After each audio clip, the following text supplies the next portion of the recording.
just going to the next step, but it's all God. So, And you're seizing the moment, which is amazing. And I thank you for seizing that moment. I believe God said there would be a speed up of time and that things would happen quickly. And I believe you're right in the middle of it. God has called you to sound the trumpet, to warn America, to warn the world, and yet you're on a fast track. You're in, how many miles do you think you've flown? I don't even. I've lost track of miles. I've lost track of everything. I go to the airport. I don't even know what plane I'm going. I don't have time to look at the plane until they last minute say, "Okay, what airline?" I just go to the thing and then I go to the next place. That's how it is. I don't have time to even think about it.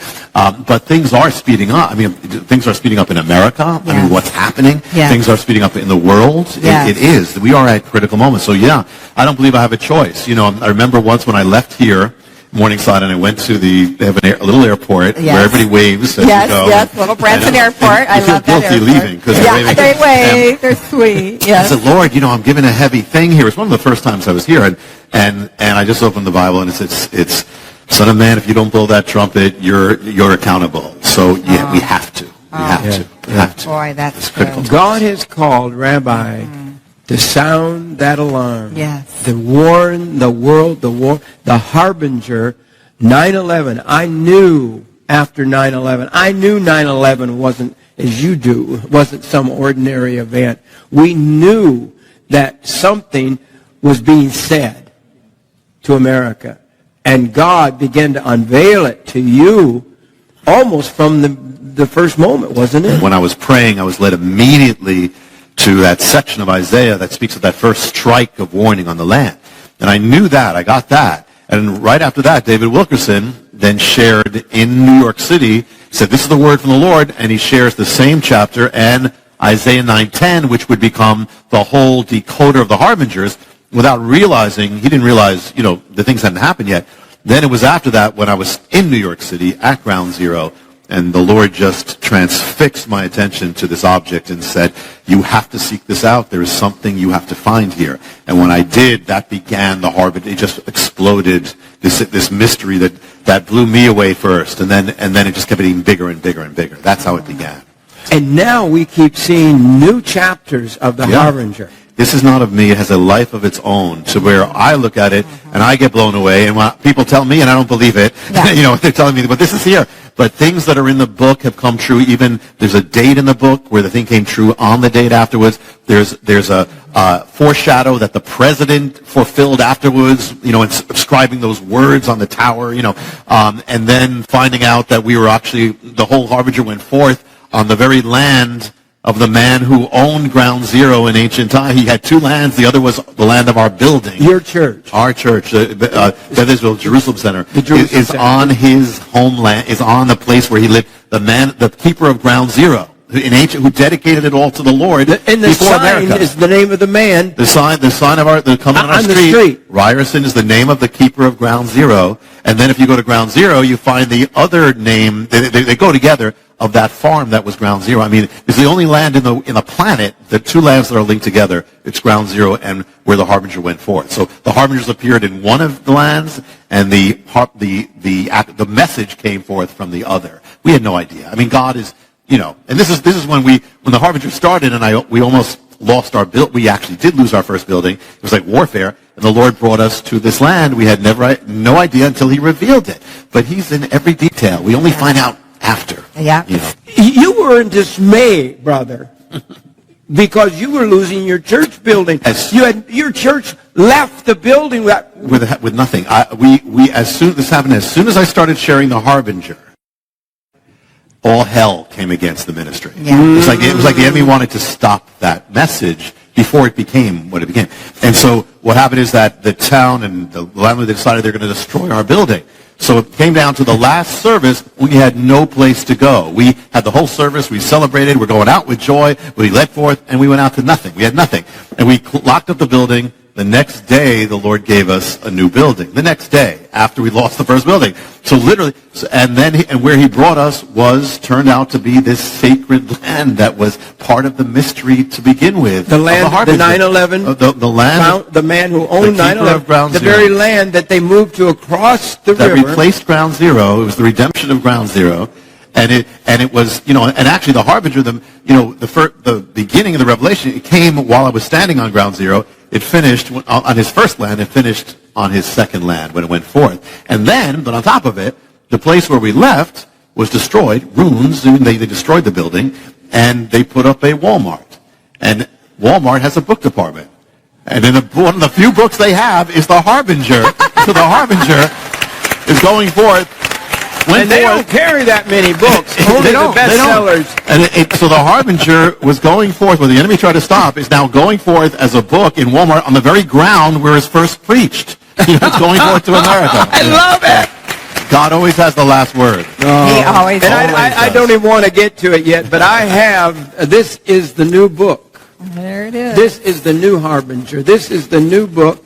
It is not on the presses at this moment as we're taping. And pretty amazing. It is secret manuscript. I have read it all, and I cry. The end of this book. Yeah. Yeah.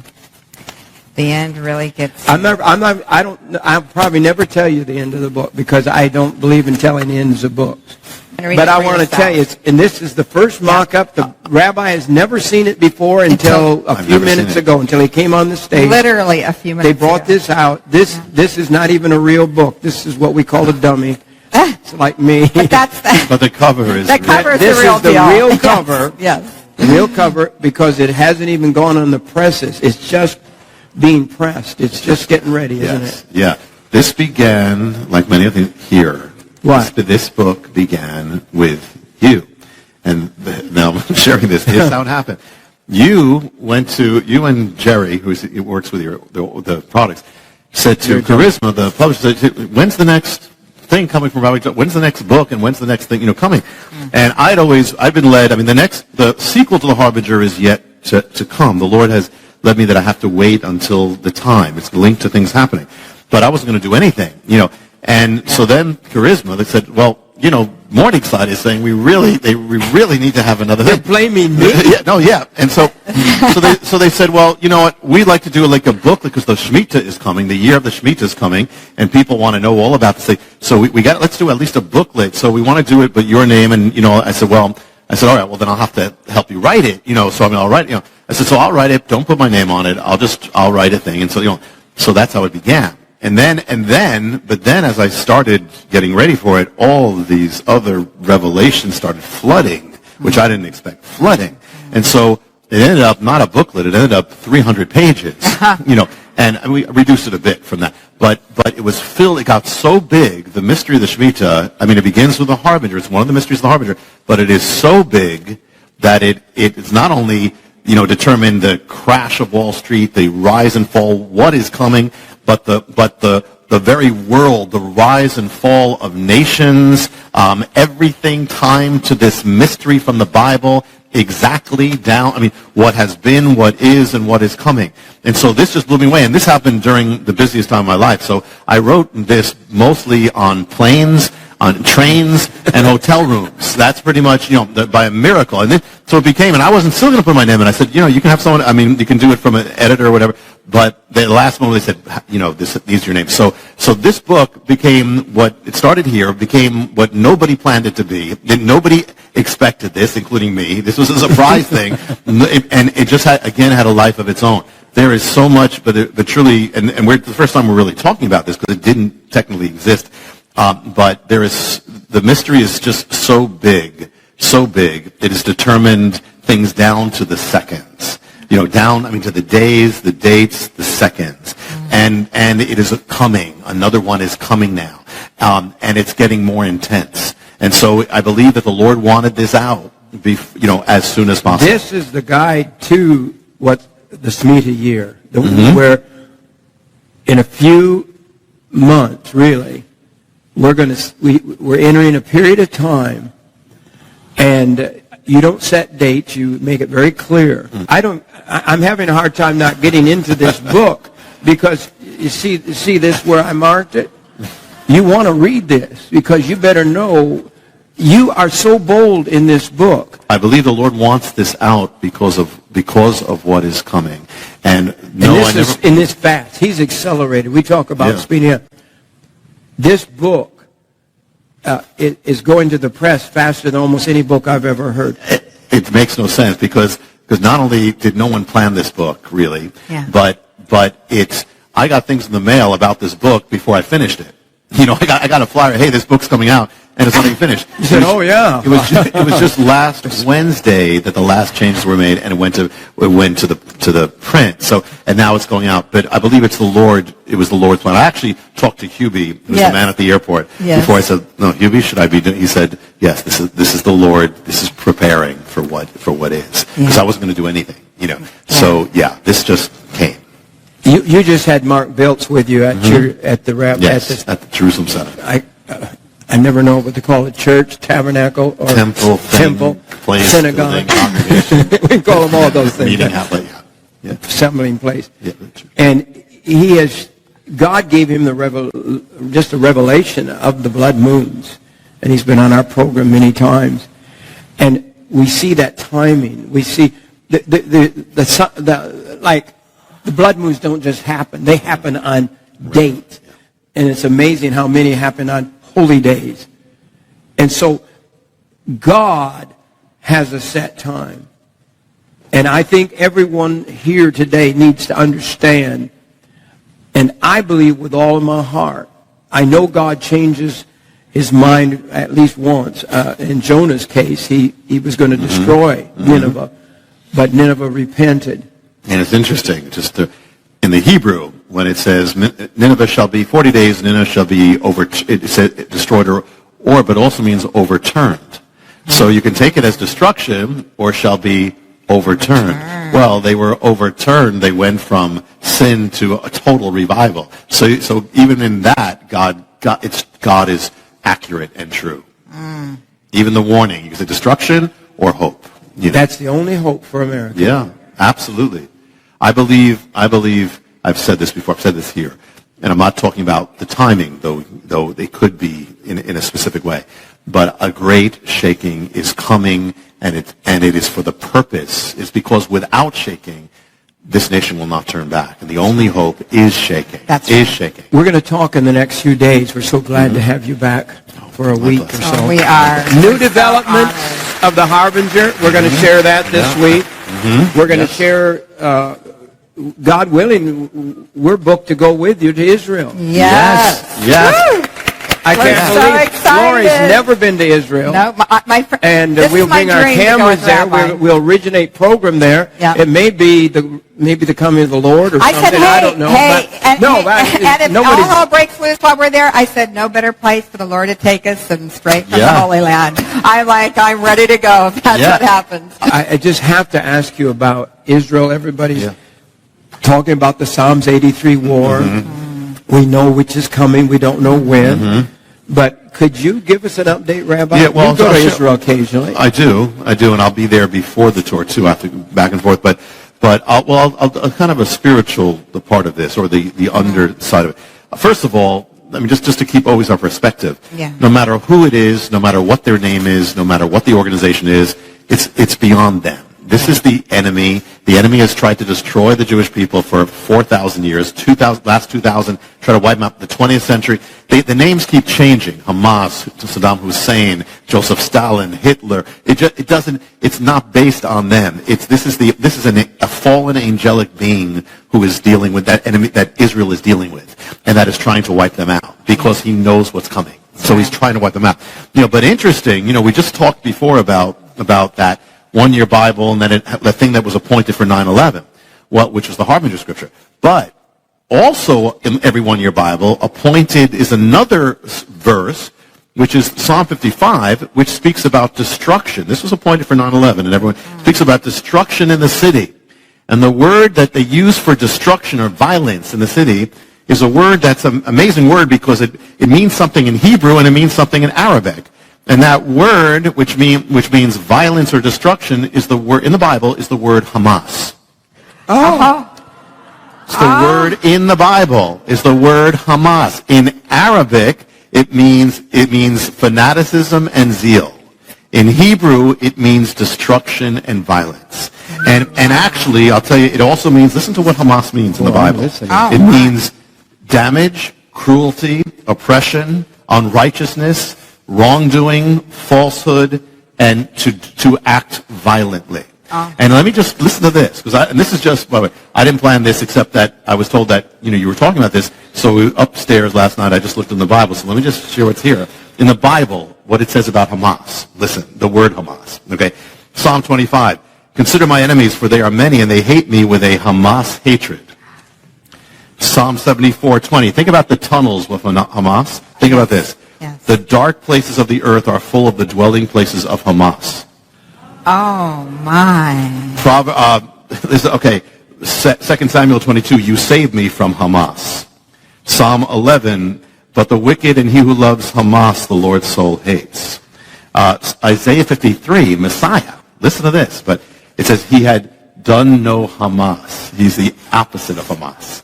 He had done no violence. Ezekiel 7, Hamas has risen up into a rod of wickedness. Ezekiel 7, the land is full of crimes of blood and the city is full of Hamas. And let me give you one more. There's more. Actually, just take your time. No, This is incredible. This is Revelation. This is just last night. And the thing is that Obadiah speaks about Esau, the descendants of Esau. He says, it's your shame that you went against your brother Isaac. In other words, and many of the descendants of Esau are linked with these people, with many Arabic people, and they're wonderful. There are wonderful, God-loving Arabic people, but you have that as well. So it says that it's your shame that you went against Isaac. So listen to what it says here. It says this. It says, speaking about the descendants of Esau, for your Hamas against your brother Jacob, shame shall cover you. So it's talking about the descendants of Esau. It says your Hamas against them. And now listen to this, last one. This is a promise to Israel. Listen, Isaiah 60. For Hamas shall no more be heard in your land, nor the wasting of destruction in your borders. You'll call your walls salvation and your gates praise.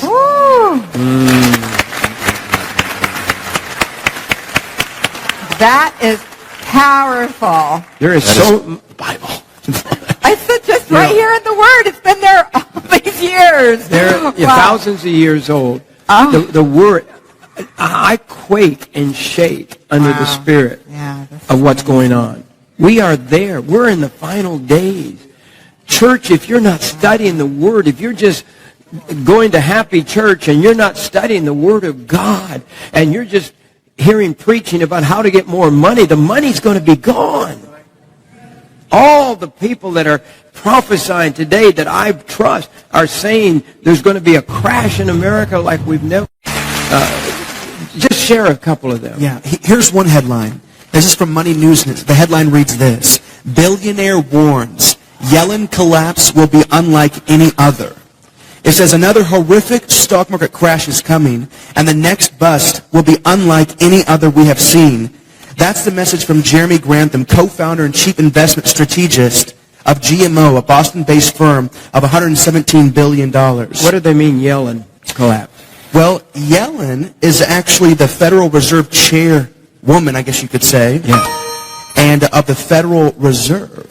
So they're saying that she's acting in such, he doesn't pull any punches. I mean, he's saying that she's acting in such an ignorant way that the Yellen collapse is going to be blamed on her. They're actually putting a name to it. Wow. Yeah. Really? When you study the Samhita, the warning, and we're coming to a time of warning and judgment, are we not, Rabbi? We are in a time of warning and of judgment, and it is accelerating. Since I was here last time, things have accelerated in America, just, because this is the other side. The harbingers continue because what's happening in the nation is continuing. The apostasy from God. I mean, rapid fire where believers can hardly keep up with it and can hardly believe how far it's come in such a short time. Right. Just in the last time since I've been here, marriage has been has been struck down in state after state after state. It has never not been struck down since that Supreme Court ruling. This was a tipping point. I believe, 2012 was a tipping point. It was the first time the president came against the biblical definition of marriage. It was the first time the majority did. And when you reach a tipping point, things accelerate. So things have accelerated since. You have the Supreme Court, you have this, and now, but it's getting to the point where, the Bible says, woe to those who call evil good and good evil. It goes together. So as much every time that evil is called good, there's another step of calling good evil and silencing believers. And ultimately, we are watching the beginnings of persecution in this land, where believers are made to be the villains, or always vilified, and where even the government is trying to force believers doing things like fund abortion, which never happened before, and to partake in what is immoral, or be punished. I mean, there was just a executive order that came out that ultimately the government will say, if you're a nonprofit or you're a religious group and you are not endorsing basically homosexuality, we will cut ourselves off from you. I mean, this is major stuff. And so we are watching these risks. So at the same time, the signs of judgment are increasing, just as in Israel's last days. That's why the signs of the harbinger have never stopped. That's why this is coming, and it's a kind of dangerous thing that these things are all converging. Even when you look at what Mark Biltz has said, that the period of the blood moons, it's a year and a half period. But most of that period is the Shemitah. And, we're just in the beginning of the period. Yeah. Once we reach September, once we're in September now, this is the entire thing is together. It's all the Shemitah now. It's all happening at the same time. And it's all going to culminate at the peak climax of the Shemitah. So these are dangerous things because what we're watching, if you look at the last 2001 and 2008, you see it's accelerating. It's happening more exact, more precise. It's happening. So this is a sign that we are heading towards judgment, getting closer. And one of the things, I'm not going to share now, but one of the things about the latest things about the harbinger is a dramatic sign that we are much closer to that moment. One of the things that's making me very, very upset and very nervous is people are predicting another Jewish Holocaust. I mean, just literally saying we're on the verge of a Holocaust. And in England, in France, they're marching in the streets. Isn't that right, Zach? That's exactly right. And what's really unfortunate, I was reading a recent article where it's almost becoming the new fad, that it's the cool thing to be anti-Israel. Oh. In France, they're marching by the thousands. In England, they're marching.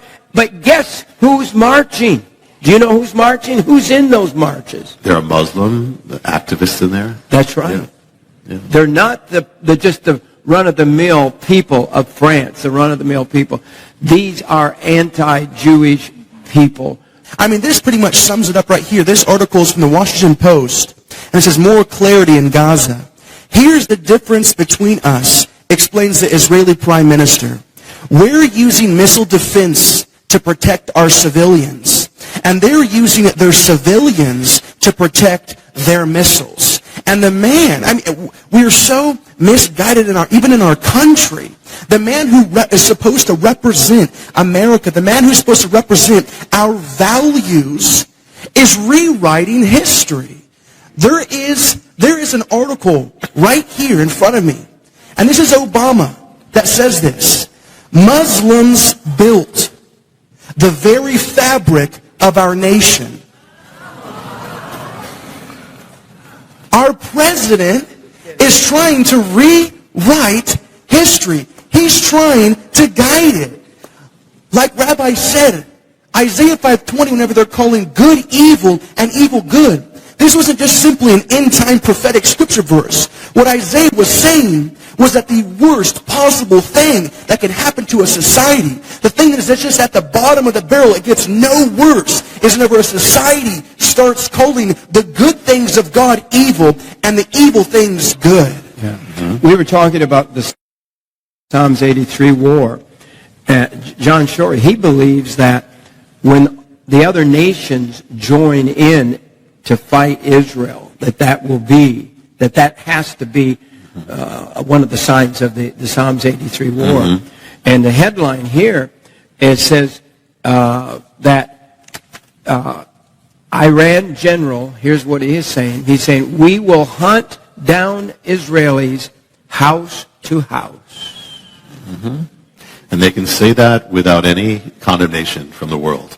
You know, it is amazing. I mean, when you try to understand this, they said, you know, years ago they said it was this reason for anti-Semitism, this reason for so a man named Theodor Herzl said, we're going to come back to Israel, Jewish people, let's go back, and that's going to be the solver, because the reason is because we have no nations. The reason is that's why we're so hated. They go back to Israel, they're going to find peace. Well, they went back to Israel, more hatred. So it is supernatural. It is absolutely, you want evidence, you want evidence, people say like, what's the evidence of God? Well, one of the evidences of God is the Jewish people, that they exist. God said, you're in this world, nothing, the stars, as long as there's stars and the sun, you're not going to be destroyed. That's one. So as long as the Jewish people exist, you know God exists. Anyway, secondly, but the same thing, you want an evidence of the devil, that he's real? Look at the history of Israel. Look at what's been done to them. Look at what happened with Hitler. Look at the satanic thing. What is this force that is trying to wipe them out? It is the reality of the enemy. The Messiah said 2,000 years ago, your shalom is hidden from you, until you find it. But why has the world been trying to wipe them out for 2,000 years? Because the enemy knows what it means when they come to Messiah. His war is over. He's finished. He's defeated. That's why. That's the reason.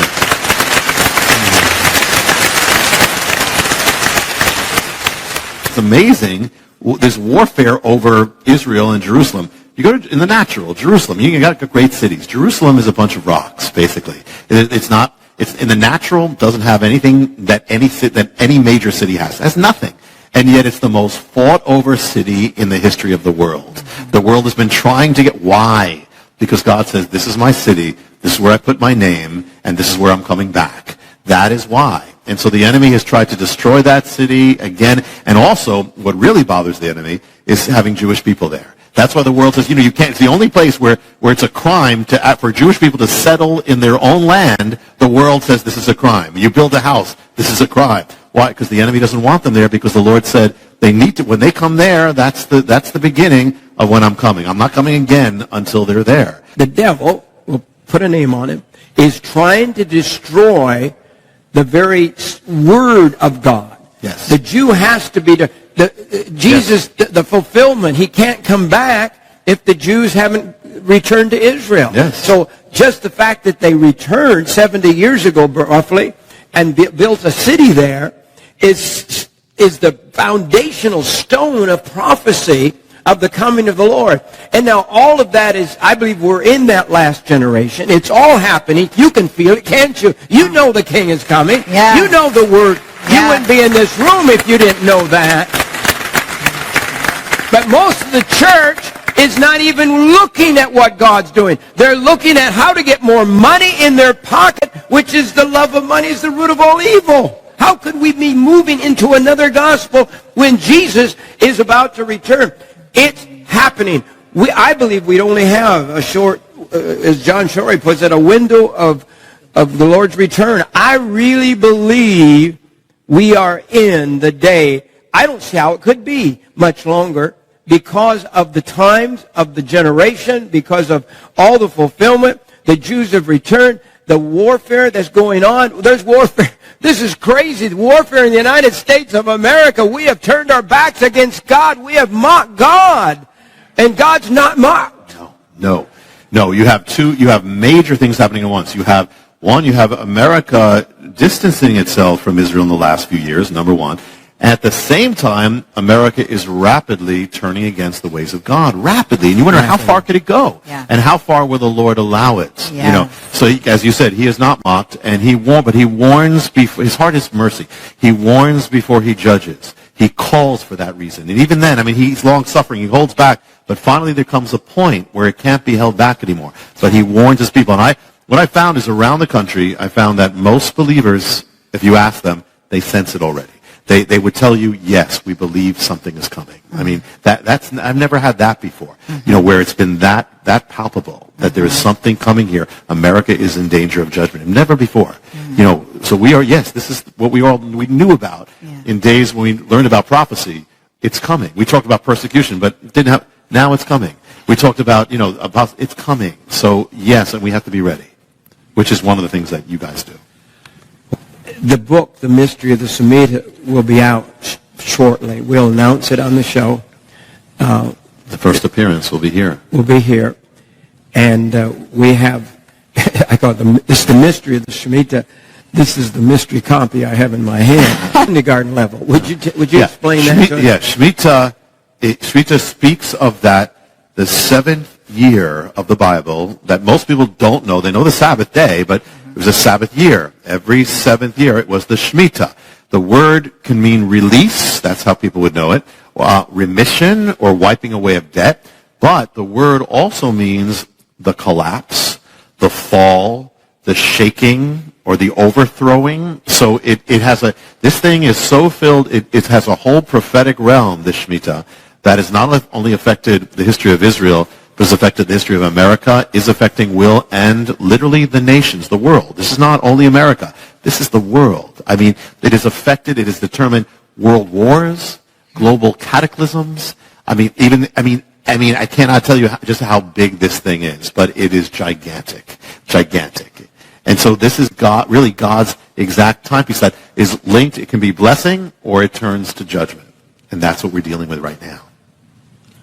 And so it was a time when the land was to rest. Sabbath for the land. The land rests. Every seventh year you shall have a Sabbath. And there's no sowing, no reaping, no plowing, nothing. You let everything. There's no buying or selling of the fruits. It is a total Sabbath rest, which was to be a good thing initially.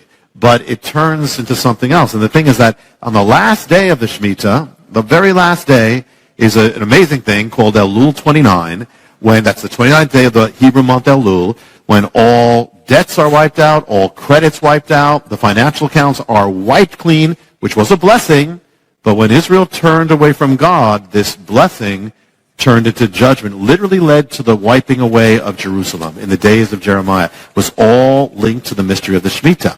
The Shemitah is really, the spiritual meaning is it's really saying that God is sovereign. You go after money, God is the one who owns the land. God is the one who has given you every blessing you have. God is the one who is king over all things. And so it was a humbling, the Shemitah humbles the pride of man. The Shemitah reminds man or a nation that its blessings all come from God. And if you put God out of the picture, your blessings are going to fall.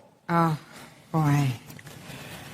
Could it be at work right now? I mean, it is at work in right America. Now. Yes, it is. That's the amazing thing. It is at work. It has affected. We're going to see as we get deeper. It's going to be. It has affected. It lies behind not only in the Harbinger. You read about really the most dramatic thing, the last things that happened, which was what happened in 2001 and 2008, which we'll touch on. But it turns out, and I didn't know this when I wrote it. I had an idea, I had a feeling, but I didn't. It's been affecting our lives from the day we were born. It's been affecting our jobs. It's been affecting the rise of the economy, the fall of the economy, the rise of Wall Street, fall of Wall Street, what happens in the White House. It affects what happened overseas. It's been affecting every one of our lives, and it will affect the future. So yes. Could you just, so people begin to understand, what are the signs of the Shemitah? How would it appear? Okay. It became like what to watch for, kind of the fingerprints. I like keys. I like little points that people can remember. Yes. Because see what's going on, because we are there, people. We are there. And the more I study, and reading your new book is so overwhelming that, I don't know what to do because people won't listen. That's how a watchman often feels. Really? Yeah, you're blowing the shofar. You're trying to wake up the people. That's what the Lord said. But once you blow the shofar, you're not responsible whether they wake up or not, or whether they're going to say yes or no. Our charge is to blow the shofar. No matter what, blow the shofar. God will. And one of the reasons One of the reasons you don't hear a lot of people blowing the shofar is because they're scared to death. The headlines this week, the government's coming for the church next. Have you read those headlines? This is just out the last 48 hours. They're coming for the church. And I'll tell you what, most churches are scared to say what we're saying. They're afraid to tell you the truth. They're afraid. Government has power. Politicians crush each other through political power. I've seen it. I've walked with presidents. I have talked with them. I'm telling you, politics can bring out a bad spirit in anybody, I think. But to keep that power and to win that power. And I'm not anti-anybody. I'm not a Democrat. I'm not a Republican. I'm not an independent. I'm just a Christian who loves Jesus, who believes that we ought to honor God in our nation. But I know I have seen wonderful men of God. I've seen wonderful presidents. I have seen wonderful presidents sell their friends for political power. Power is corrupting. And we are living in a day where we must honor God. We must honor God. Yes. Yes. So give us just a couple of points there as we leave today, the program today. We're going to open up the mystery this week, and in it, the key things to look. Imagine we're looking for fingerprints of this Shemitah appearing. Yeah. Well, first thing is, it affects the economy. It did in Israel. It caused an economic cessation. So you got recession, looking at depression. Look for that. Secondly, now, we've already seen, you've told us about 7 years after 9/11. Yes. I mean, we saw that crash. Then we saw 7 more years. Well, you're going to see that it's even beyond that. Beyond that now. It's beyond that. That's what the other key is the 7-year cycle. Okay, the other key is that wiping away of financial accounts. You got financial collapse there. Another key is the month of Tishri. Remember that month, Tishri. We'll get into it. Tishri is the holiest month of the Hebrew year. Yes. But it is the month that begins the Shemitah and the month that ends the Shemitah. It's the month that comes right after that moment of wipeout. So it's the month that manifests that wipeout, all the effects of that wipeout financially. So you get those keys. Now, one other thing is, remember Elul 29. The month of Elul builds up to Tishri, builds up to that final moment. Now, with that final wipeout always happens when the sun goes down. When the sun sets, all debts are wiped out. So these are some keys. Now, once you have the keys, we're going to see this thing manifest amazingly. I mean, amazingly. We're going to see things really that Nobel laureates in economics don't know because they don't read the Bible. We're going to see things that the heads of Wall Street don't know because most of them don't read the Bible. Yeah. But God wants us to know. Yes, he does. You mentioned the headline a few minutes ago. A billionaire, one of the richest men in the world, he is predicting a collapse. And here's what he says is coming, the financial collapse. He says it will be unlike any other. Something big is going to happen. We have the billboards of God called the sun and the moon, declaring in the blood moons on the holy days. It's all shaking to me. It's all startling. I mean, I've been a Christian since a little boy. Donna and I, my sister's here in the front row, but we grew up in church. We didn't have pews. We had benches. But we've grown up. We've heard about this. We've heard it preached. We've heard the prophecy preached. And here we are living in it. I just shake with it. I mean, the Spirit of God.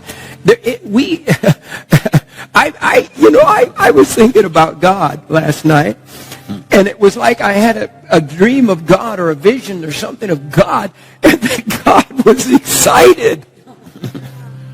Could you imagine God? I don't know. I could be all wet. I don't know. But No, it's in the Bible. It's in the Bible. God was excited because everything that he has built towards the sending of his son, all of it, he's about to see the great conclusion of all of mankind, of the Son of God's death, why he came, the Jews returning, the resurrection, the great moment, the greatest, if it was a play on stage of history, is on stage now. Yeah.